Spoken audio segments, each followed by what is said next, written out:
शिक्षणाचे माहेरघर असलेल्या पुण्यात अंगावर काटा आणणारी घटना घडली होती। ही व्हिडिओ पाहिल्यावरती अंगाचा थरकाप उडाल्याशिवाय राहत नाही। भरदिवसा आणि गजबजलेल्या परिसरात झालेल्या या प्रकारामुळे खळबळ उडाली होती। पोलिसांनी तात्काळ घटनेची दखल घेत अंगावर गाडी घालणाऱ्या व्यावसायिकाला अटक देखील केली आहे।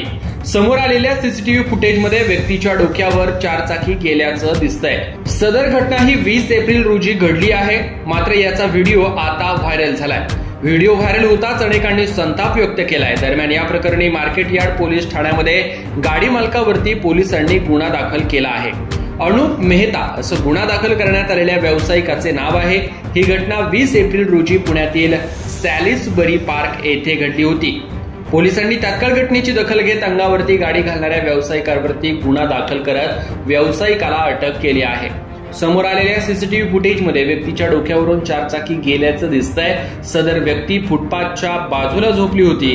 त्यावेळी गाडी पुढे घेताना अंदाज न आल्याने या व्यावसायिकाने अंगावरून गाडी घातल्याचं यातून समोर आलंय।